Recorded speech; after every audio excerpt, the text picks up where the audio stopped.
come to Barbados, man. That's what you all got to do. Come to Barbados and drive down Rihanna Drive. Have you been to Rihanna Drive as yet? Well, that's where we're going today. Oh, really? All right. Well, that's where I met her. All right. And Rihanna Drive is a quaint little village, all right, where she grew up and everything. It's just a road about maybe 400 yards long.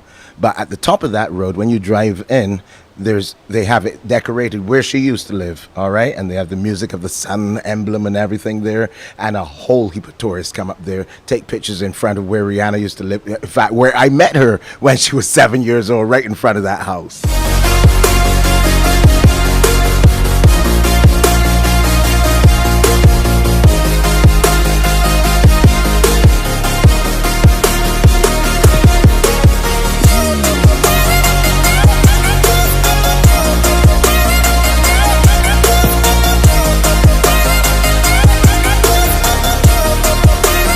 Hi, how you doing? I'm Stuart Robinson. And I'm Neal McClelland. And we're in a very special place in the suburbs of Barbados, just outside the capital, Bridgetown. We've been here broadcasting your downtown show for the week, of course. It's been absolutely amazing.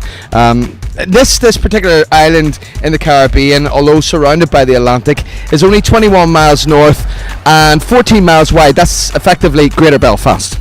Yeah, but of course, many of our listeners and many of our Cool FM listeners will want to come to one place if they ever make it out to Barbados, and it's going to be this place right behind us. It's called Rihanna Drive. You used to go to the same school as her. Actually, yes, I went to the same school. She went to the same school as me because she went after. My daughter went to school there with her also. But I first met Rihanna when she was 7 years old in the same Rihanna Drive. It was called New Westbury Road at the time. And this little girl walked up to me and says, "You went to Combermere," that's the name of the school. And I said, "Wait, first of all, good afternoon." And she says, "Good afternoon. You went to Combermere?" I said, "Yes." "And how do you know that?" She said, "Because all the members of your group went to Combermere, and I'm going to go to Combermere." I said, "Well, before you shoot your mouth off, everybody doesn't make it into heaven, so you got to be careful." And then, we had a little rapport when she was 7. And then later on, I was dropping my child to school. And there she comes walking up to the car. "You see, I made it to Combermere." I said, "Okay." So I said, "So tell me what else you're going to do." She said, "I'm going to be a major superstar. I got people looking at my music and blah, blah, blah." And I said, "Really?" And we started talking from there. So Rihanna, yeah, we're buddies, Yeah, well, Rihanna has made Barbados proud because she has done what no tourism product has ever done. She has branded Barbados in a major way, and she doesn't leave out Barbados, whatever. Even I did in the movie today, she had Bajan hot sauce in the movie. So she's actually an icon in Barbados. As young as she is, she's an icon. There's no other person that promotes Barbados better than Rihanna. Brand Rihanna is just so successful across the whole world. Yeah, it's phenomenal because, yes, before Rihanna, Barbados was a well-known destination, but with Rihanna now, it's been added a very big, a big value. Because Rihanna and Barbados is synonymous. And actually, thousands of people come to Barbados just through Rihanna. What's your favourite? Work, Pull on the Replay, Diamonds, or We Found Love? I don't got a favourite. I just love Rihanna. I ain't got a favourite. That was the right answer. Yeah, now it's hard to believe that in these kind of rather humble settings here, a street that could be like any other in the Caribbean is actually the birthplace of what went on to become one of the biggest pop stars in the world. This is Rihanna. Well, this is absolutely where Rihanna was reared until the age of 16, and until she went off, of course, to find international fame. And we're going to, I think, head on down here in just a second and check out the actual house in which Rihanna was brought up. And of course, nowadays, that's a tourist attraction. Yeah, absolutely. Actually, on this monument that the Barbados government has put up for her, she actually talks about this cemetery, which is to the right-hand side, flying kites that are up there, singing music and thinking about being a star. She certainly has. She's one of the world's biggest stars. Oh, she's big. But Barbadians are not starstruck, you understand? Rihanna told me once she came to Barbados, and this is one of the things that she said, she likes to come here to come down to earth. She was in a place called Chefette. That's our fast food joint here in Barbados. It's taken a little too long to look at the menu to decide what she wanted. And some Bajan woman said, "Excuse me," because you don't know what you want. Right? So that's the sort of thing that happens here. So when you want to come down to earth, you come down to earth. Rihanna, she visits often. for crop over, for little events, for family things. And she's had 2 shows here, one a small one at the Plantation Theatre, and then the big one at Kensington Oval, where the whole country wanted to get in, but we could only fit 10%. So you must see a lot of people. Definitely, daily. I mean, they come here and over 2,000 people come here within like 2-3 days. Oh yeah. And I mean people. They do show up, come and have a couple of drinks, play some Rihanna music for them. They enjoy themselves. And that's the way it usually go. I think it's quite surreal that I'm standing at the top of Rihanna Street talking about Rihanna and asking the guy Rudey, who's in the bar at the top of the street, who's now pouring me a rum, to be fair, which is not a bad thing, certainly on a day like this. What's your favourite Rihanna track? Well, frankly speaking, see that one right there? That's the favorite. That's the one that we fall in love. All right, brother. All right, brother. I'm bringing it home. All right, we're talking about. We fall in love. Okay. All right, brother. I'm going to ask you a question about your favorite track. All right. Where was the video for it recorded? That I can't help you with. I'm going to tell you where it's from. Tell me. It was recorded 6 miles from my house. And that is It's called Belfast. Belfast. Now we know. Me, it's Belfast. That's where we recorded. The place where it was recorded is a place called New Lodge, which is at the bottom of the Antrim Road, which is just outside Belfast, on the outskirts of Belfast city centre. It was recorded exactly 7 years ago. This week. This week, yeah. You got the ball. You're on the ball. Marjorie Morris, Yes, please. you are Rihanna's godmother. Yes, please.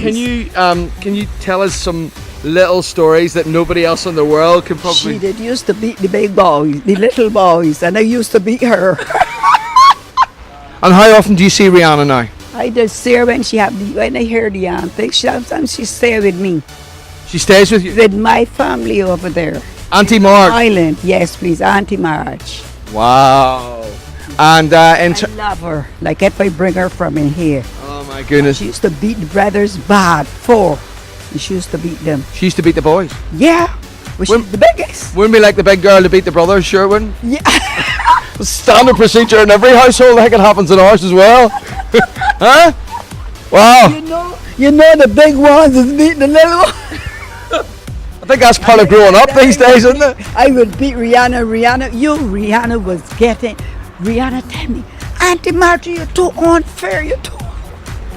I come into place. I was younger, so she could carry me.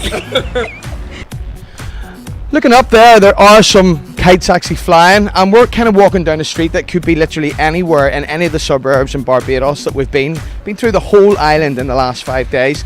But I think it's quite strange, right, that we are recording a video right now in this street 7 years later after Rihanna recorded a video for one of the biggest tracks, certainly one of the biggest dance tracks commercially, whether it was regards to EDM or whether it was regards to pop within that year, where she recorded We Found Love. We're going to her house now, the house that Rihanna lived in. Here we go. So this is it. This is the house Rihanna was brought up in, and it's kind of quite surreal, isn't it, Neal? Because it's such an unassuming little bungalow, isn't it? It's very much humble in beginnings. I mean, we've been through, in my drive time show, we've done a lot of visits the whole way through the island. We've been taken through suburbs and little streets. I mean, these could be any streets, but it just so happened that this street was pretty much the home place for Rihanna.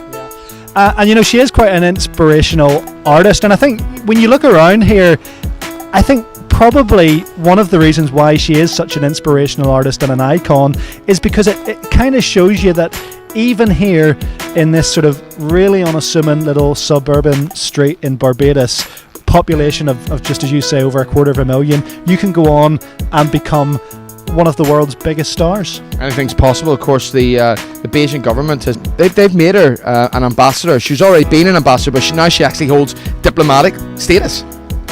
Yeah, and there's something quite surreal. You look at these little steps. These would have been the steps Rihanna would have run home from when she got out of school for the day. She would have up these steps and then in through the front door. This would have been the front door that she was in and out every day for pretty much the first part of her life, where she really cemented herself as this young lady in Barbados who had dreams of going on and becoming a huge star. We love her here.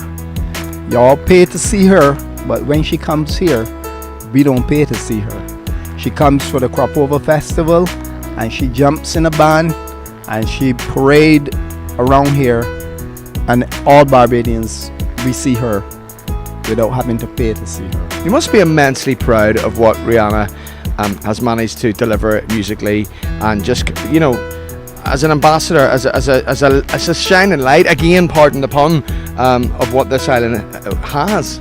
Yeah, she brought us to the top, and we're grateful for her, thankful.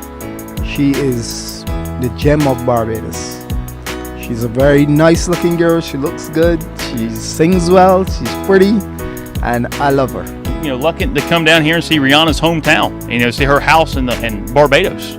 I mean, Rihanna's voice known all over the world. How incredible is it you're actually here looking at her? It's amazing. Like she said, she's such an amazing figure back home in the States.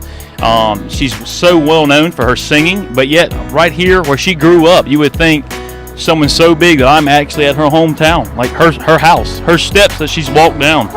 So yeah. This house, does somebody live in this house now? No one lives in this house. This house is preserved as a tourist attraction, and it would be like that for the rest of her life. No one would live here. This would be just a tourist attraction. To keep it, you know, they keep it as a trust, just in her behalf. Yeah. And in terms of the amount of people that would actually visit here, obviously this is one of the key attractions on the island. Matter of fact, this is, yes, you're right, this is the key attraction on the island right now, because Rihanna is, you know, she's on top, so everybody wants to see where she come from, and this is where she come from.